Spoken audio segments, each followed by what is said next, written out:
It's not a single classified figure or a double pack or a multi-pack. It's a HasLab size interview with a toy kind of mood. The entire Hasbro team. Let's go, guys. 1, 2, 3. Yo!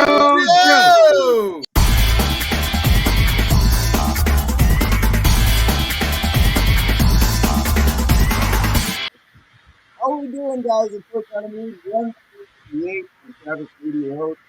With Romo, Team Terradrome, baby. What's going on, Romo? What's up? Doing good, man. Doing good. A little tired from last night work, but I'm good today. Good. I have to call you Romo because we have another Tony in the house. Tony. What's good, Tony? What's up? Thanks for having us on. Of course, man. Good to see you and your tag team partners right there. Emily, both in the building at Hasbro. What's happening? Yeah, we are. Oh, you know, just another beautiful day in the neighborhood at Hasbro. Nice. Oh, yeah. There's some guy who's from the remote Cobra Island, very far away. The face of destruction, Lenny. Hi, Yo Joe. Hi. Cool. You know what? I'm going to hit you guys right off. We're not going to mess around. We're going to hit you off with a very important fan question right away. Oh my God. And for the entire team, it's from @AbbotDesign. And he says, I don't get it. If the questions aren't about future products, what's this interview for? Are we supposed to ask you guys to go on a picnic? We like picnics. That would actually be great. I've gone on a picnic. Yeah, we can go on a picnic. Yeah. We're open to that. You want to go on a picnic? Yes. What are we bringing to the picnic? That's the is there any future products, and what kind of food products will they be? Steak. Steak and spotty copita. I would say pork chop sandwiches. Ooh. And fudgy bars. Romo's going to bring the dessert, which is grape soda and donuts. Obviously. Oh, yeah. That's right. Perfect. Yeah. But look, it's the real reason I brought you guys here. And it's kind of crazy that Tony and Emily are in the same screen, because this was actually a tag team question for Tony and Lenny, because the real reason I brought you here is wrestling. You know me. I love me some wrestling, love me some squared circle action. I love Tony's booking of the Cobras of Destruction, Big Boa and Crocmaster in the Full Force interview. So shout out to Diagnostic 80 on that one. But besides the obvious answer, Lenny and Tony and Emily, if you love wrestling and surprise us, please add on. It's very sweet of you to make no assumptions about me as a person. Please continue. But besides the obvious, right? Our dude Sarge, shout out to Bob, right? But does your passion, either one of you, and you could both tag team this one, does your passion for professional wrestling influence your work on Classified at all? You know, like we've seen it with Big Boa's boots and Ripcord's gear and the various tats and stuff like that. Yeah, I'd say so, right, Tony? I mean, like, you know, Big Boa, we gave him those boots because wrestlers wear kind of ridiculous outfits, and it harkens back to the old school design and physiques for sure. Looking at like particular body types and stuff, and getting inspiration of what a guy should like kind of be built like. Yeah, I'd say so. Absolutely. Right. Yeah, for sure. And let's not forget Roddy Piper. He's also in the lore as well, right? That's right. So, there you go. Perfect. Cheers. That's right. I have that in my office at work. I love that figure.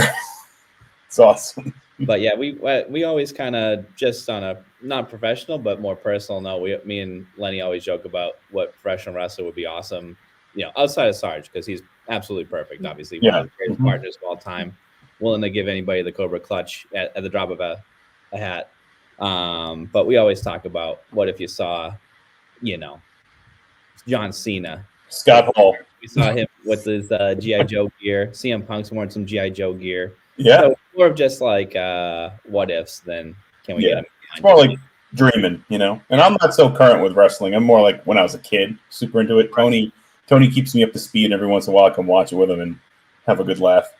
And a quick follow-up then, because the show we did recently was casting G.I. Joe in movies and TV. And of course, you know, Cena got brought up, and someone actually had Batista playing Sergeant Slaughter in a movie, which is just crazy if you think about it. But would Batista be that like a guy you could see carry on that maybe a legacy into G.I. Joe and make him an actual like G.I. Joe character, or do you have any in mind that you can think of?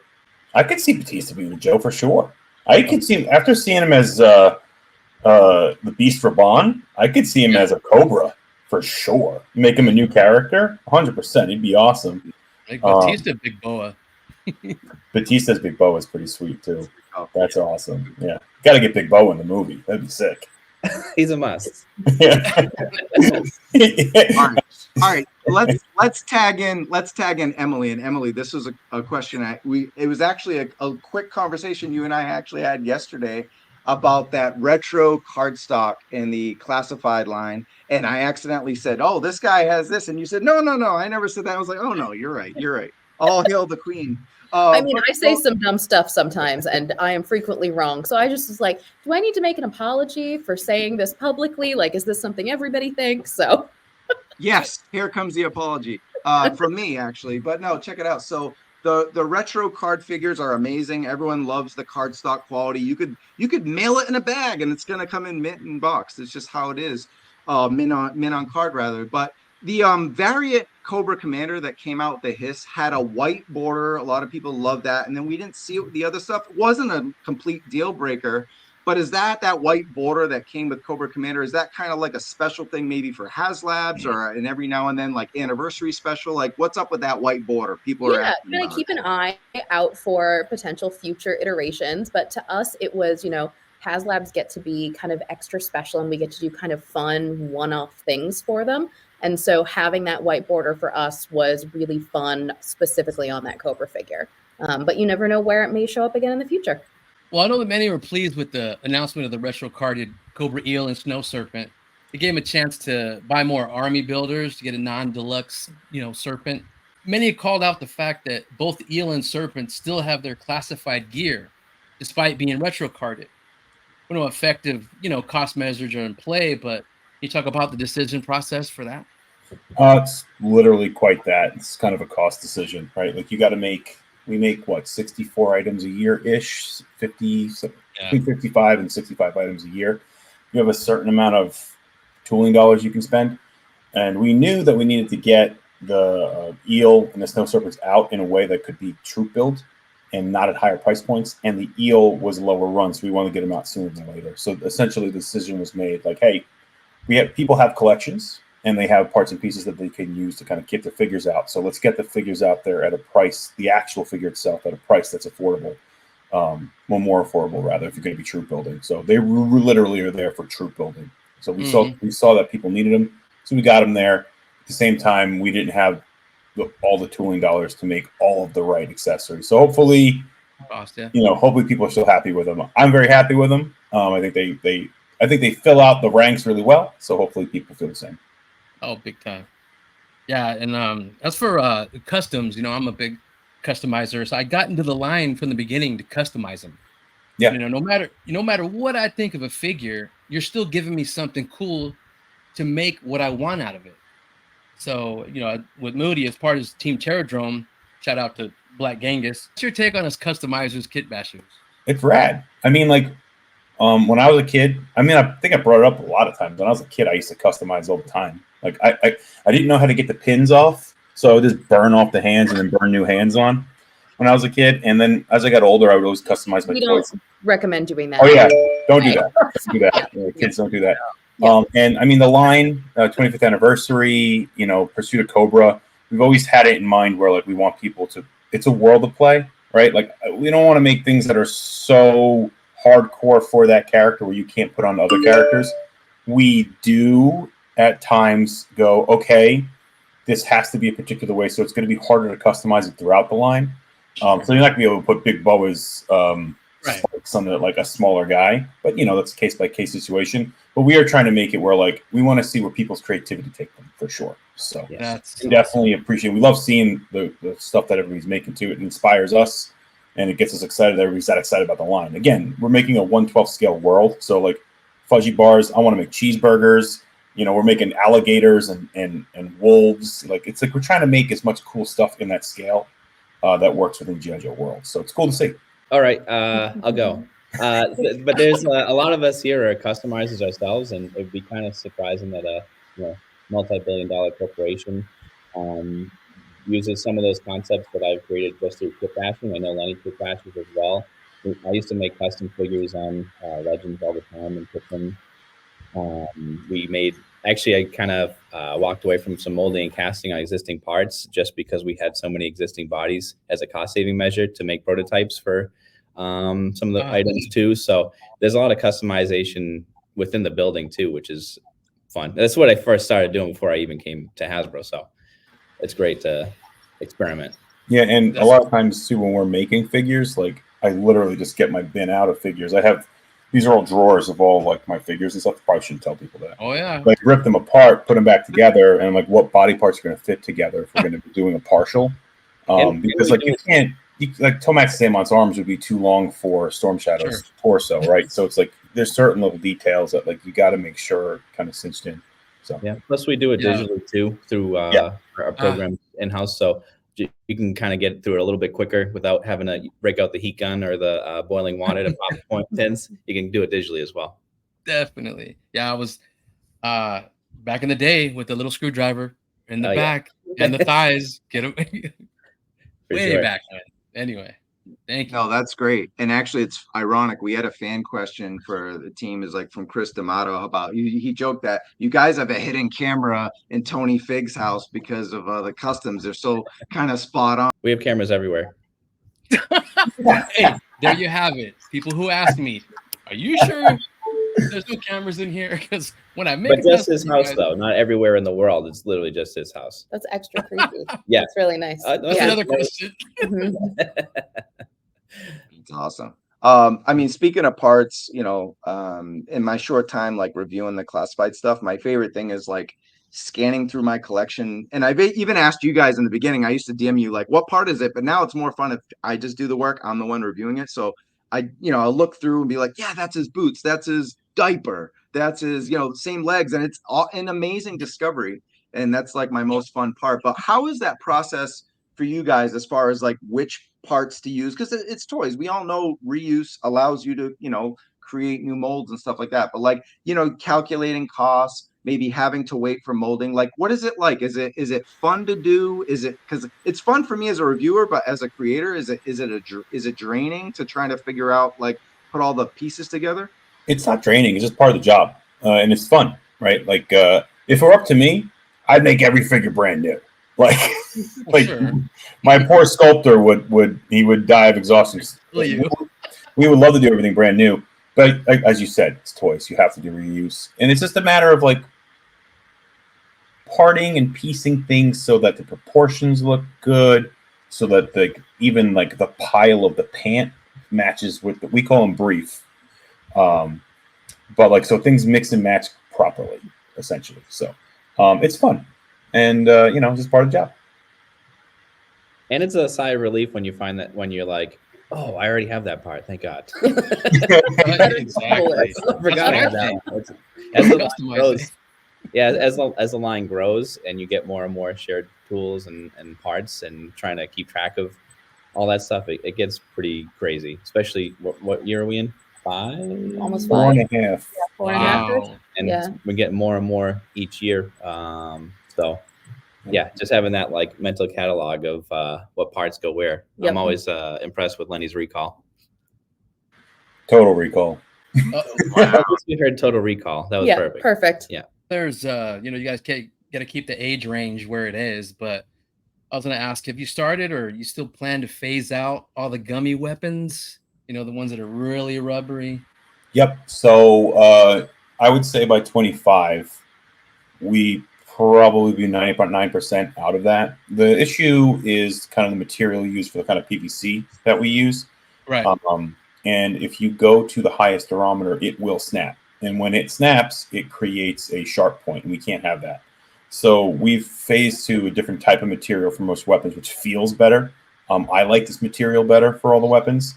Some weapons will still be that PVC, but we worked our way out that it will be less of that gummy feel. And if we do have to do a piece in that PVC, we'll design it in a way where you won't even notice the gummy, if it even at all. So wow. For the people at home, what's durometer mean? Durometer means the hardness of a plastic, and there's different types of durometer. There's the trying to say it off the top of my head. We have literally durometer scales. Mine are at work right now because we just did a giant deep dive in them. It looks like a compass with a little pin on the bottom of it, and you press it into the plastic, and it's how much resistance the plastic gives back to give you the hardness of that plastic, and it's kind of the density. So like if you take an accessory, you can bend it like crazy. The durometer it might actually be in the higher end, but because of the bits and details are thin, it's going to bend. But if the bits and details are thicker, it will bend less. If you do it in a different material, because PVC is a material that is more bendable, if you do it in a more rigid material, not softer material, more rigid material, like a lot of our swords are, in the case of, do I have anything here that you guys can see that I won't get in trouble for? No, I don't. So, Thank you for checking that. yeah, because you don't want them to snap. Yeah. But we have there's different materials that like they'll stress not break sort of deal, and we're kind of going more in that direction. And it just feels nicer. We did that. A lot of Snake Eyes 0-0 weapons are done in this material, and it feels better. I don't know if I could say the material types, but I kept on saying this material.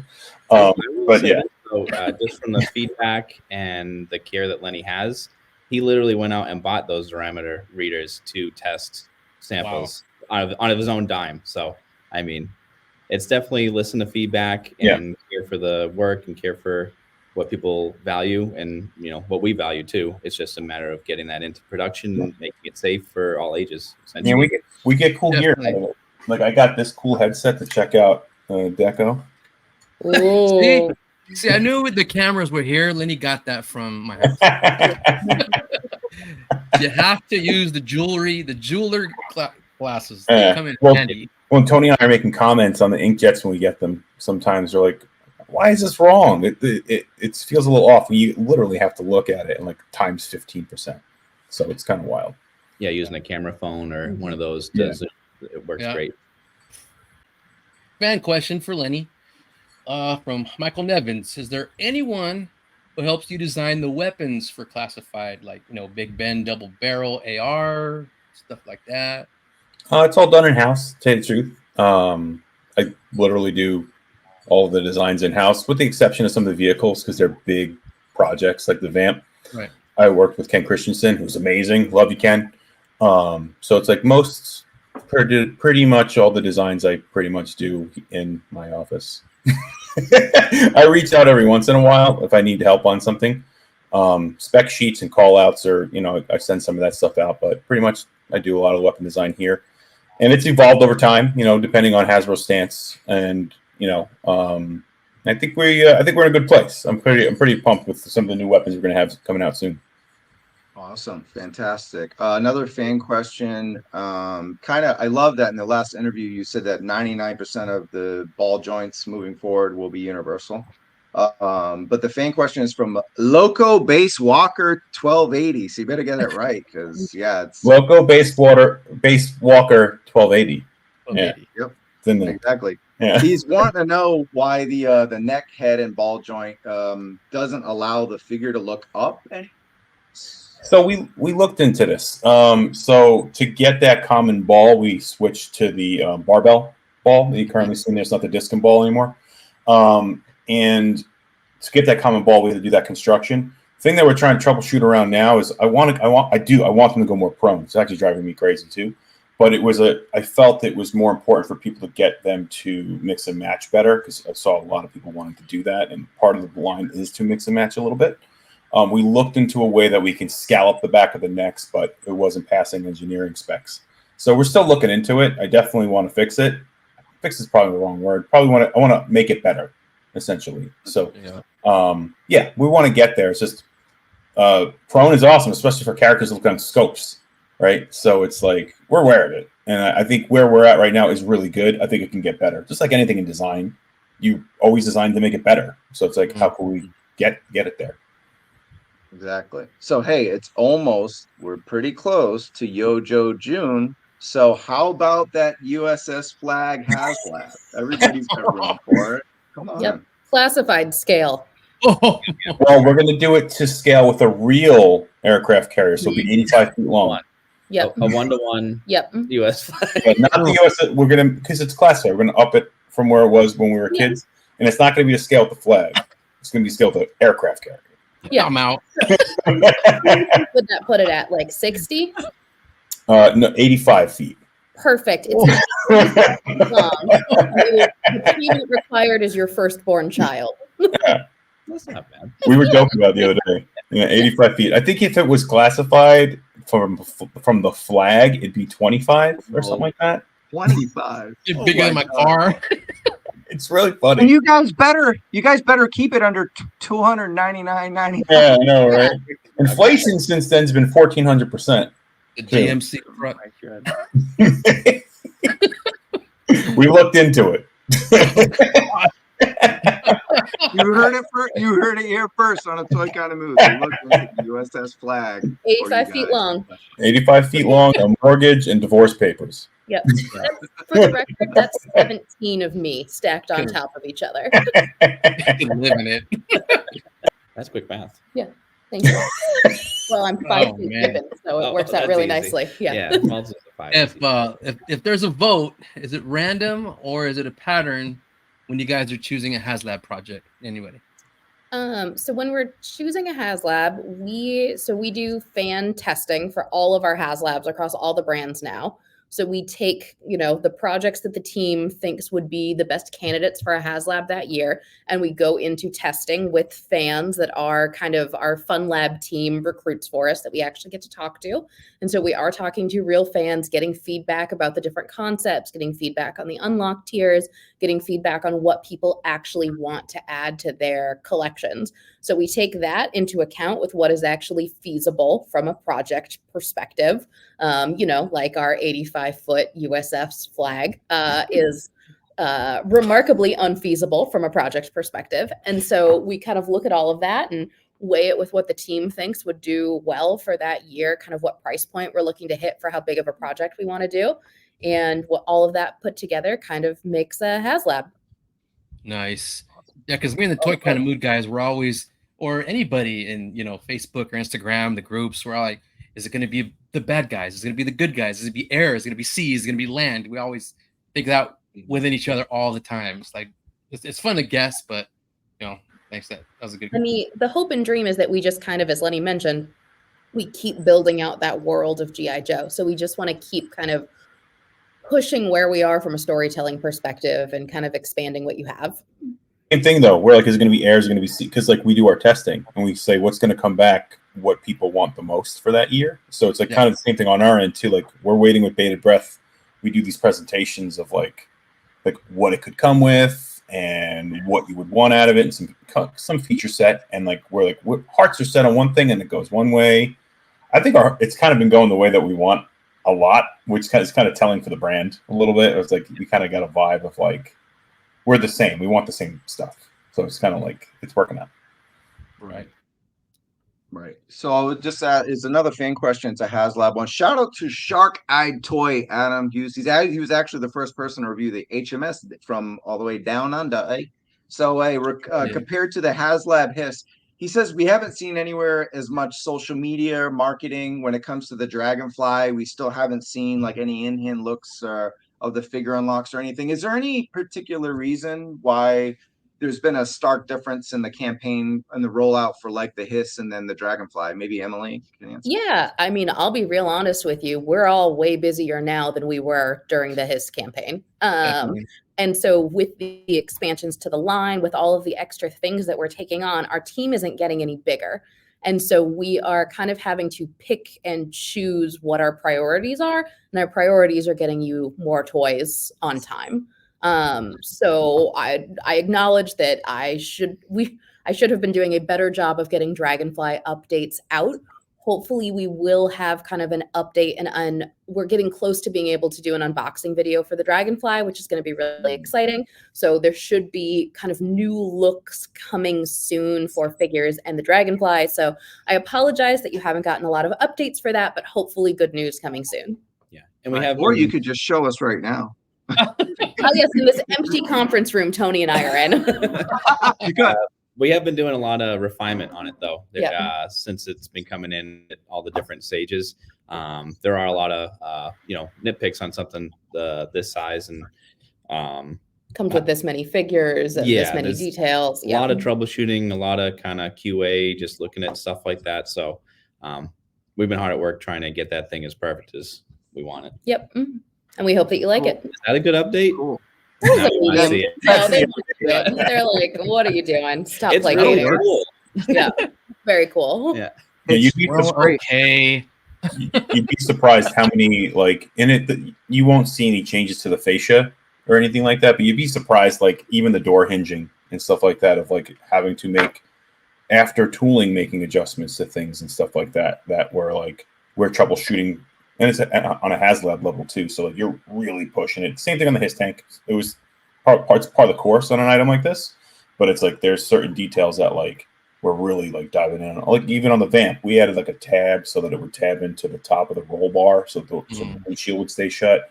It's little things like that you find after it's been tooled, and you go in with your partners. Our partners we call PDE. We work with the factory to like really hone in those details, and we're at that stage right now.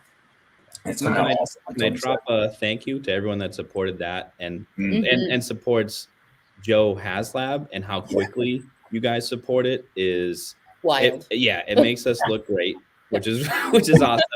But it makes those decisions internally a little easier when we kind of pitch stuff, and Joe's looked at very positively. Fondly, yeah, for Oh, sure. that's For Very sure. nice. for us.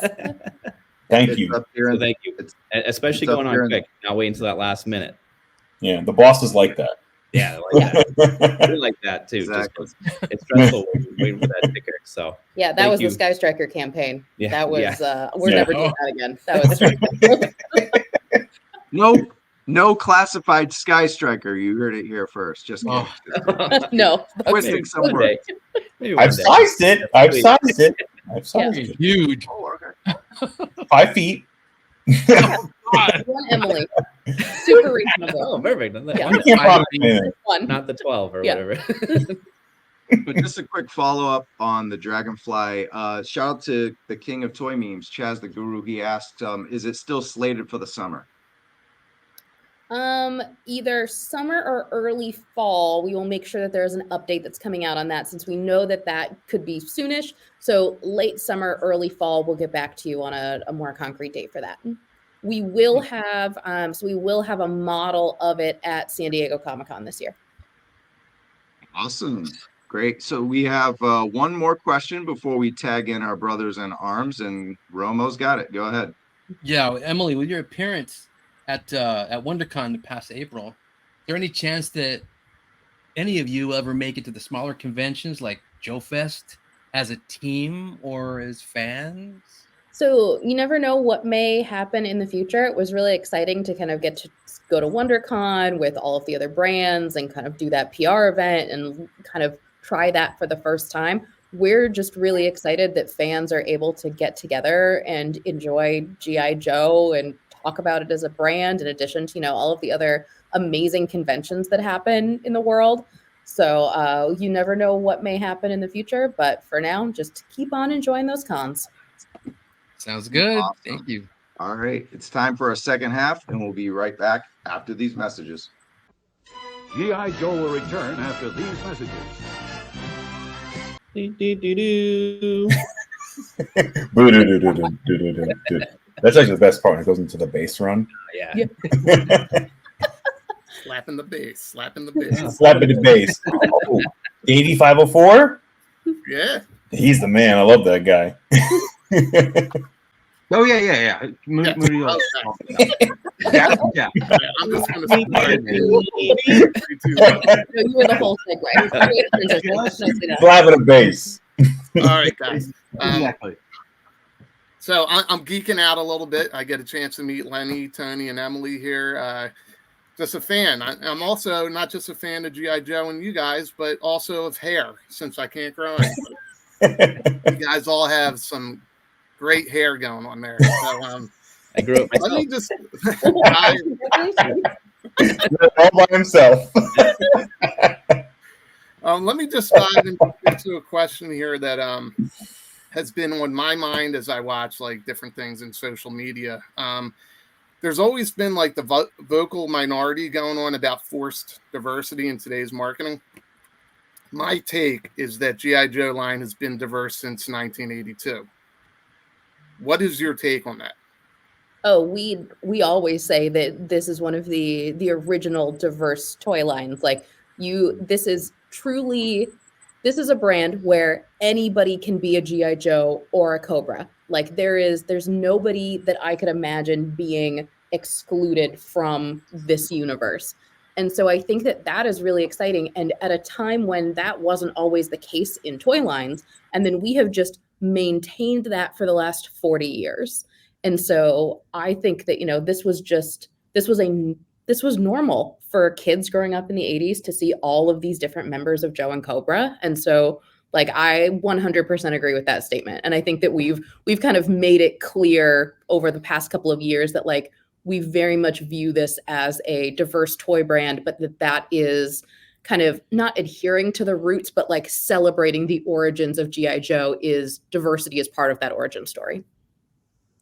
Yeah, I 100% agree with that. It's always been cool. I've always met different fans that always have found somebody that represents them in G.I. Joe. So I think it's really cool that you guys have kept that going.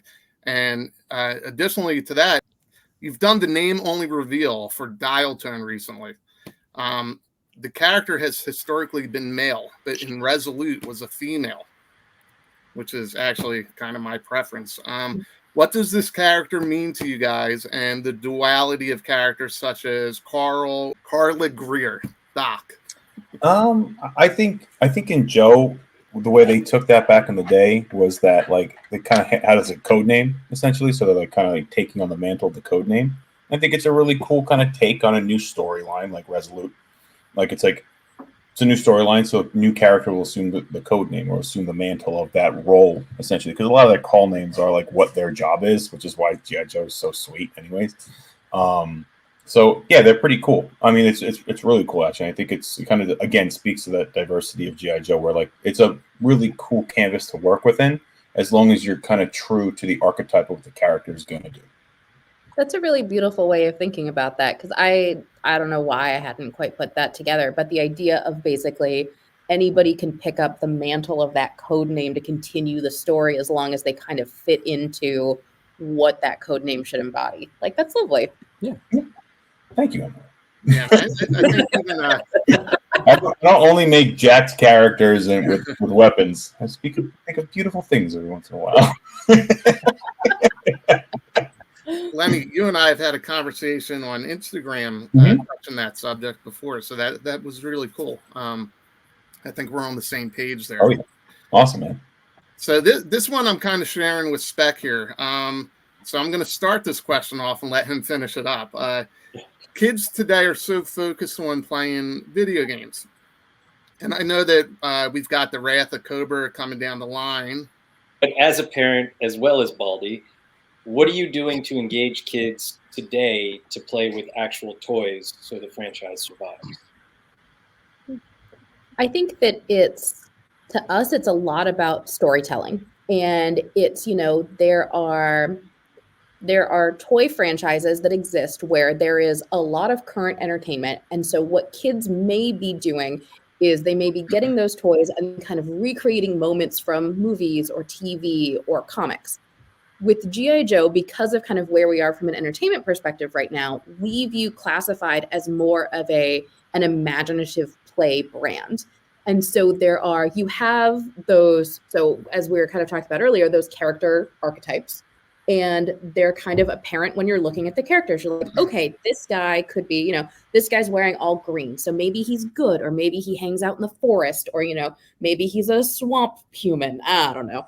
But but it's nice because for a lot of G.I. Joe characters, they're generic enough where you really can kind of create your own stories around them. So it's not like this is, coming to mind, Serpentor is not a particularly solid example of this. That's a little bit of a specific costume, but it's not like, Spider-Man has his one kind of, what Spider-Man does, what Spider-Man looks like. When you are playing with like Legends toys, Spider-Man probably isn't going to be your bad guy.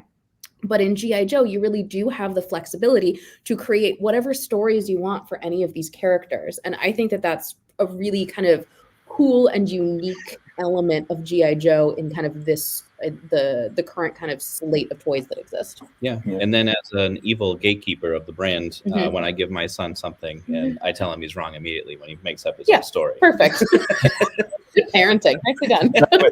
Just kidding. But when we bring that stuff, when I bring this stuff home, he's like, "What? A giant alligator?" And and like, oh my god, it's just like it just looks cool. That's what got me as a kid. It just looked cool. Then of course I watched the show and it hooked me even more. My director and I, we talk about like what activates somebody to want something a lot of times, because like we're trying to, like, the toy is really the first and foremost for us on our journey, our design journey. So we're doing things like wolves, like Tony said, giant alligators, things that, like, when I was a kid, I looked at it and I got inspired and I wanted it. I remember I'd go with my dad. I think it was like what was it, like Pathmark, whatever it was in like New York back in the day. And I would pick them out based on what they looked like, and then I would read the file card later, right? So it's like we're trying to hit those notes that get kids that are into detailed action figures that come with accessories excited just by looking at it, right? Like, to Emily's point, this is going to be a crude way of saying you got to hit somebody over the head with what the character does. Right, like when you look at it, like, oh, that's the guy who has the heavy machine gun. Oh, that's the guy with those samurai swords. He must be a Bushido or something, right? So it's like it's part of the fun of the brand.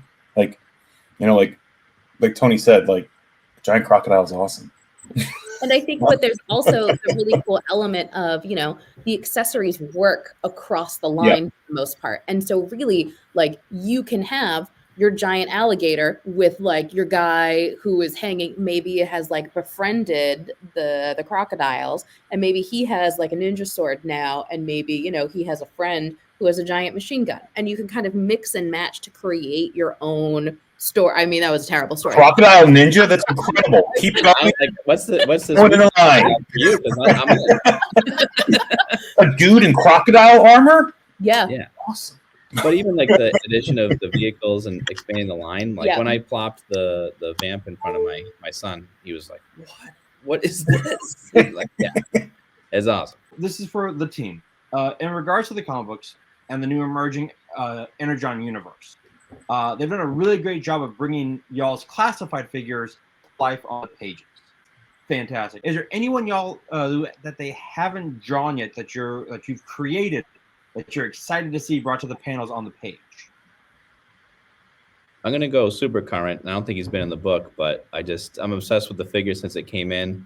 We just put him up for pre-order, but Wreckage would be. I'd love to see what he looks like on that. That'd be cool. I just love the way the camo came out on him. Brown and Rat, surprisingly cool together. Like when I was doing the spec, I was like, let's mute this guy down a little bit. It makes him more tense. You know, he's so low key too. Like, it'd be fun to see him get some.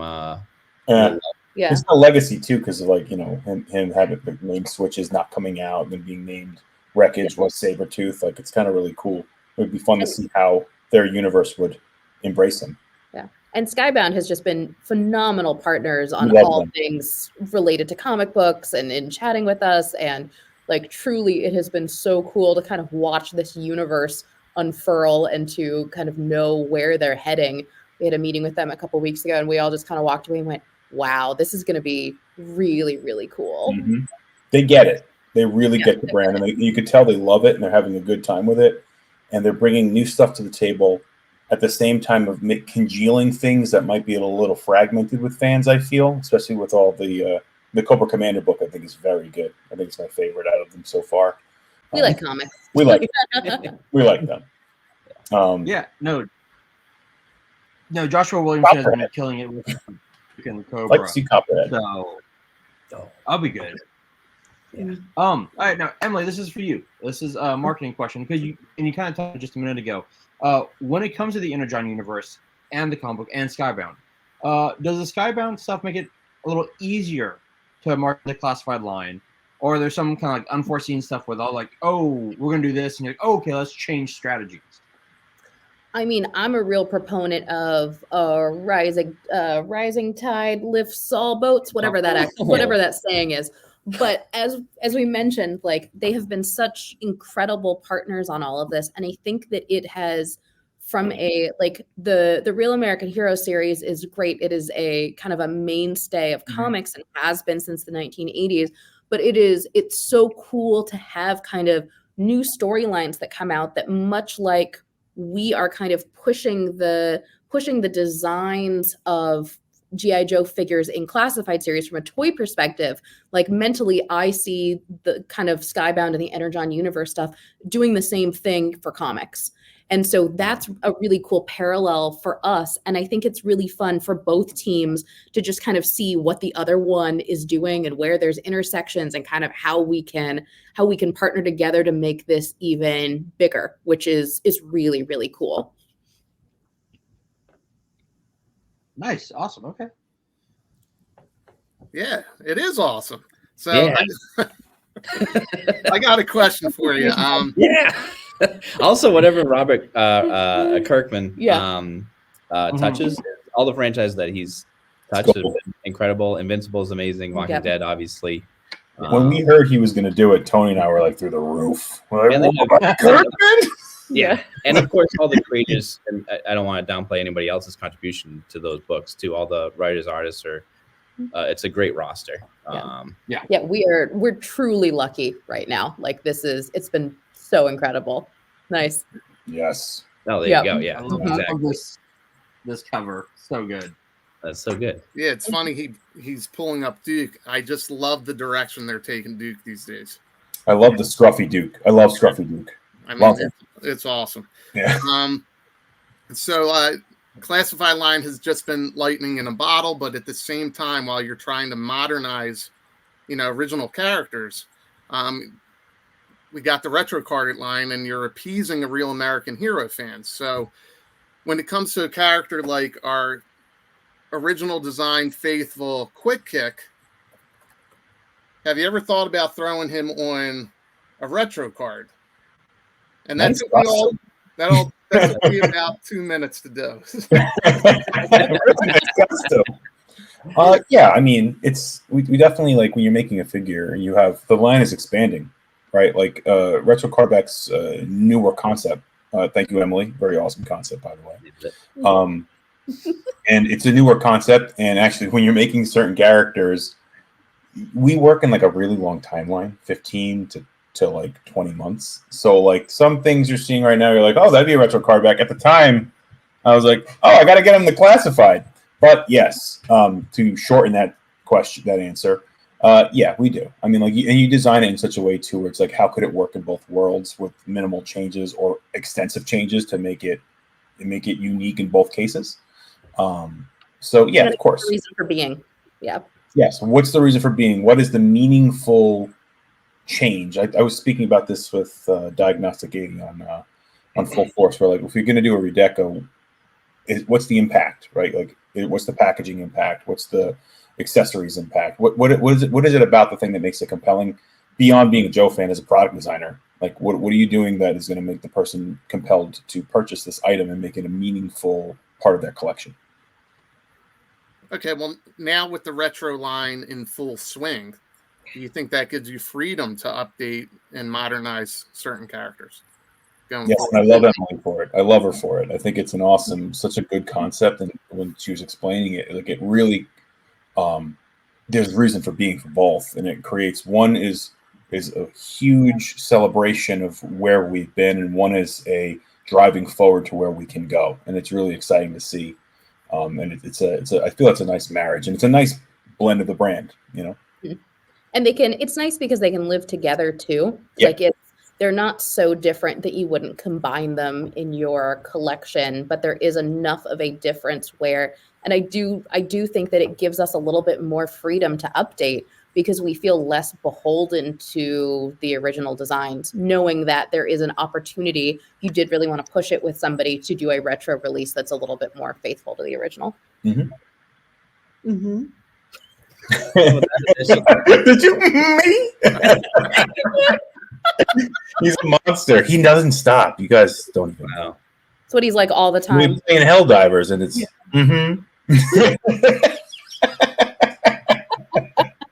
I'm just agreeable. What do you want me to say? So agreeable. I've got to recompose because that was actually my question to you. But I'm glad Baldy asked it because it was a great follow-up to what he was originally intending. So my next question is for Emily. And we love your obsession with Pythona and being belligerent to others regarding the ice cream soldier. Thank you. What I'm curious about is, you know, as your time with the Joe brand has grown with the Classified series and you've become more immersed in the world, are there any other characters that you've become fond of? Oh, absolutely. So because this wasn't necessarily something that I grew up in and I'm kind of a weirdo, I gravitate kind of away from the more traditional kind of military characters, and I'm all for anybody who's super weird. Like Raptor. Super weird. Super weird. Crystal Ball, also super weird. Super weird. Like any of some of the like when we were watching the G.I. Joe movie and the kind of once a man Cobra Commander, I was just like, what is this? I love it. Yeah. So I like that you kind of started talking like him there. Right? To me, it's the really it's the weird stuff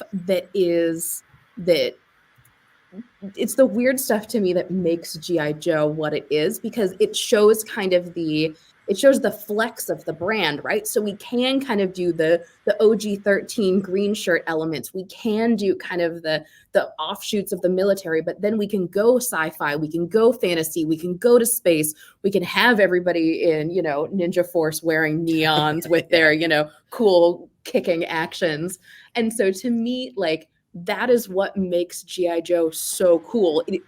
Truly, there is space for everyone in this brand, which is beautiful. To jump on what Emily's saying, a lot of team members that come on who didn't grow up with Joe or maybe a little younger or just never heard of it have the same reaction she's having. It's why the brand is so awesome, because it really, not that it caters to everybody, it's so inspired, and I think that's what people get attached to. And then as a creative, when you join it, you get to be inspired and add to the brand. And I think that's kind of the beauty of the sauce with it. Yeah, that's my answer. Weird things. Weird people. That was a great answer. Thank you so much. Who's your favorite weirdo? I always butcher the name. Is it the Fatal Furries? Fatal Fluffies. Yeah. That's one of the weirder ones for me, and I love it. I think Cobra Commander, when they're on the spaceship, he's like, "You're gonna have to deal with my Fatal Fluffies," and he smack talks them. It's amazing. What a great show! Oh, we're so lucky. Yeah, and the giant guy from Mass Effect, Kagar or something like that. Yeah. Slapping Duke around. And he's got the brain thing on that make him do what he doesn't want to do. It's amazing. So I've got kind of a two-part question. I'm going to start off with Tony. The fan feedback for Falcon was negative, to say the least. All right, so did that surprise or affect you guys, affect the team, affect you? I mean, we take feedback, whether it's good or bad, right? Things happen in production that you don't always love. So I guess that's the best way I can answer it. It's we're always striving to do our best work, but sometimes you're at the mercy of kind of vendor production problems or a myriad of other small issues that can kind of go wrong. But yeah, always looking to improve. That's in any industry, right? Yeah, sure. You take that feedback and you run with it and you go forward. So, and chances are the feedback that we're getting is something that we're already thinking about too. And it's not really, are we 100% surprised? But we're striving to get 100% approval rating. Yep. All right, listen, out of 120 figures, if it's just really that one whose name has come up, I think you guys are nailing it. We're still in the certified fresh. Certified fresh. All right, thank you. Critic rating though.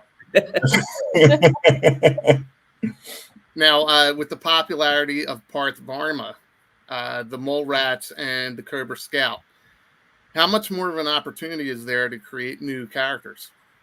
Lots. and we're just trying to gauge the amount. I love G.I. Joe. And one of the reasons I love G.I. Joe is when I was a kid, I used to customize a lot.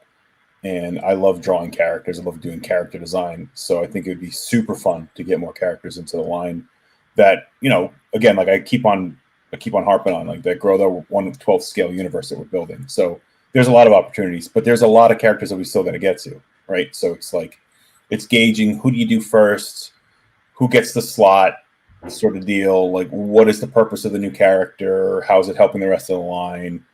Do I got to get to somebody else first? You know, because we only have so many slots for the year. So it's one of those balances, and it's one of those things where like, well, I can't do that yet. I got to do this guy first. And even when we're picking characters that people know and love, it's like, well, I got to get to him first, or I can't get to him because I don't have the right amount of money to do that. So it's you know, that's where the business part comes in, and that's how it gets married into design, really. So it's like when you can, when you shouldn't, when you need to. And Lenny, I was listening, even though I was giggling. If that came out on video, that was the chair. It was me, and it was the chair. Did you fart? No, it was the chair. Emily, are you okay? I think I almost killed Emily. That's a powerful man. Are you okay? It was the chair. We've just been giggling. Okay, all right. Crazy person. Hopefully that answered the question. Where we just devolved like children. I hope that came through the audio, honestly, because that was. I didn't hear you laugh, what you did.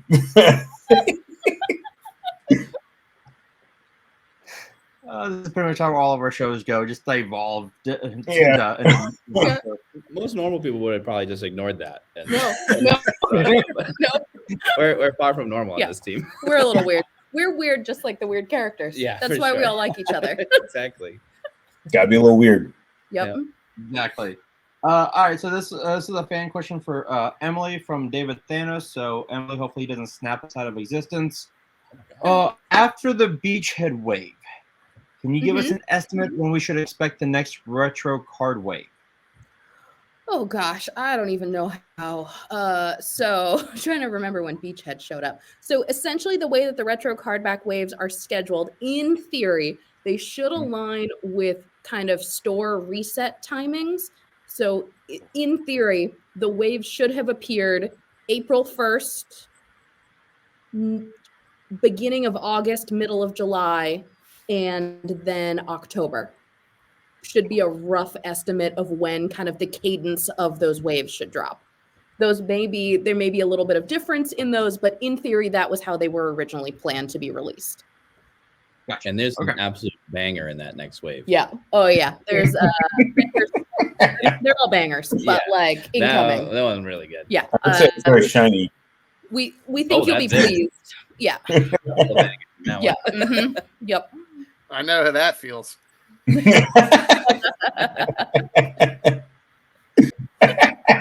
Got it right. We're going off script now. Off script.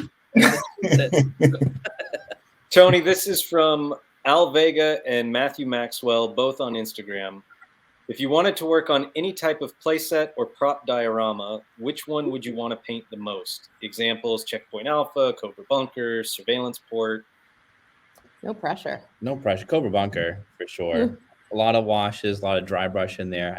I would love to do something at like a event. That'd be fun. Set you in a corner and like have you paint live. Yeah. Oh my God. Make the diorama on the spot. No stress. No pressure. Yeah. Wouldn't that be fun? Yeah. Yeah. That would be really fun. It's like when you go to like Disneyland and they have an animator there sketching live for you. Yeah. Yeah, exactly like that. At like Comic Cons and events, we used to have pretty big dioramas that we kind of set on the spot, and I do miss that for sure. Although we do have an awesome setup this year. Thank you, Emily. Yeah, it's really gonna be. nice. We think people will be a little bit pleased this year for G.I. Joe. Yeah, it's gonna be good. But yeah, I'd say anything with a lot of weathering, logos, dry brushing, all that kind of stuff. Anything. Can I ask a really stupid question? Yes. So is dry brushing paint that's dry? You nailed it. Okay. Yeah. But then how does So, well, it's not essentially dry. You're not diluting the paint. Okay. And you've kind of you've rubbed off excess on the brush, Okay. and then you rub that brush across a surface. So it's a good way to hit the highlights. Got it. And kind of weather something on the surface. Okay. Whereas a wash Mhm. is the opposite. It's a wet paint Got it, that you okay. apply generously over a piece, Yep. and that then settles into the relief or Mhm. the low points. And then there's the wipe, Okay. wash and wipe, which is a two-part. That's the wash, which again, you're getting a nice coat of paint over Mhm. everything. And then you wipe the high points of it. So you're getting a little okay. bit, Is that wash, you get a little extra if you're dirt and doing a grime. wash, do you always follow it with a wipe, or is that an option? That, well, in the toy world, that would be another operation. So that would be Okay. another. Got it. Yeah. Thank you for the explanation for this. I truly didn't know, so that's actually very helpful. Thank you, Tony. Oh yeah. All right, we got 3 more quick questions. The team. We're now 4 years into G.I. Joe classifieds. And like I told Lenny and Tony last interview, I'm like Emily. Like I didn't collect G.I. Joe as a kid, and now like my wife really hates y'all. Has the response to this line met or has it exceeded your expectations?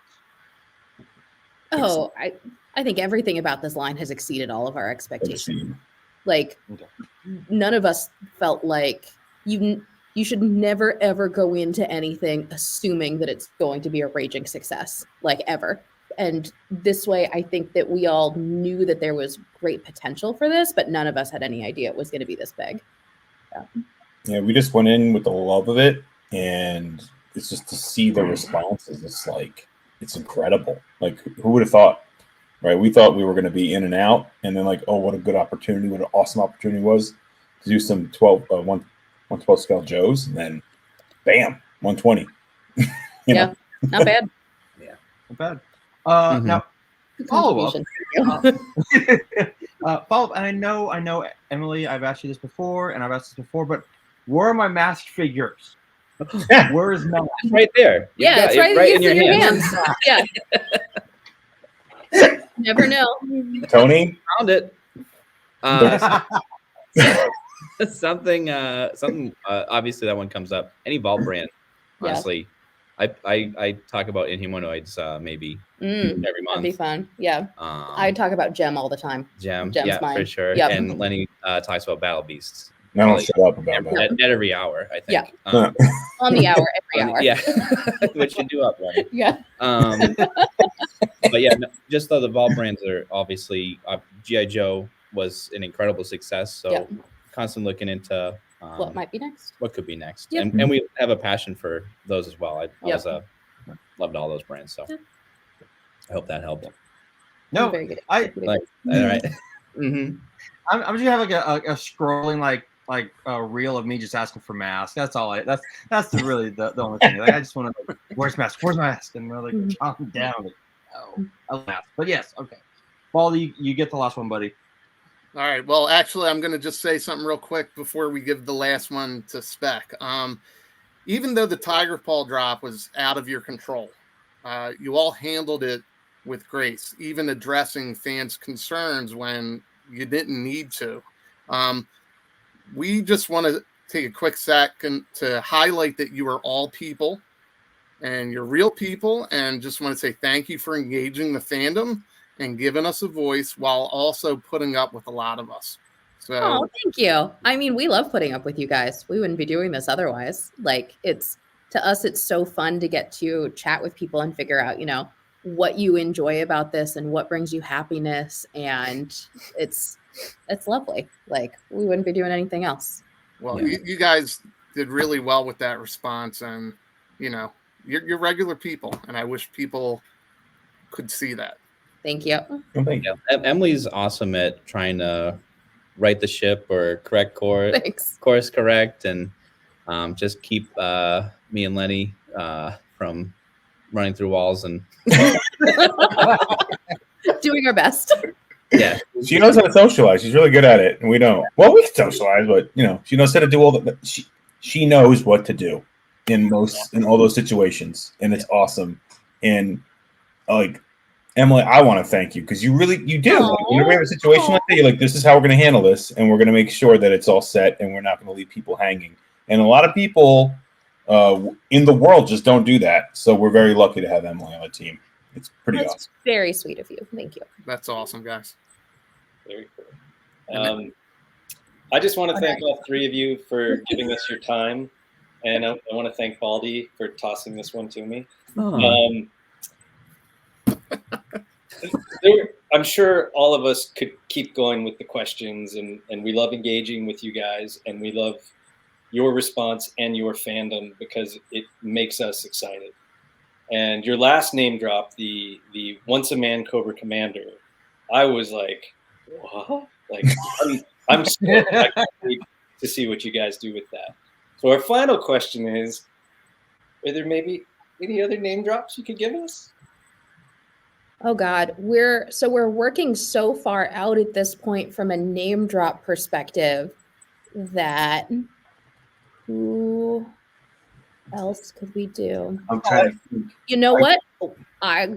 We can do one. If we're on a Cobra Commander train, there is another Cobra Commander coming in the line. That's all we'll say. That's what you get. I'll take it. We'll take it. I will not say when or what kind of a Cobra Commander, but it's a Cobra Commander kind of year for us. Nice. That's great. No, I was going to say, I think that was one of the fan questions that I deleted. So here it comes, right? We won't get into that business. Lenny, you got another hint? You got one more hint? Emily, can I do another one? Yes, you can do that. I have to think about it, so you might have to cut it because I have to think because we're deep. Who else is in that wave with the Cobra Commander that I just mentioned? Yeah, we work so far out that we're like, There's Mm-hmm. Can I say one that's in a pack, but Yep, it's that's one fine. of? That's fine. There's another Falcon coming. Whoa. Another fan question that I deleted before. Spec was so charming asking those name-only reveals, and we got them. First of all, I just want to say thanks from the entire team, and everyone can say thanks too. But Lenny, Tony, and Emily, Lemily, and Tony. Perfect. Thank you so much. Names. Yeah. This was so much fun. It was on the whim. There was a lot of scheduling craziness, but we got it done. And I mean, Yo Joe, right? Yo Joe, thank you so much for having us. This was lovely. And of course, thanks for supporting the brand and, Yes. and putting the good word out there and all the, absolutely, all the news you're pumping out. So thank you guys. Yeah, thank you guys. Guys, keep doing what you're doing. Thank you so much. Appreciate it. Have a great rest of your day. Thanks for having us, guys. Bye, everybody. See you guys. Bye. Bye. Have a good one. Bye.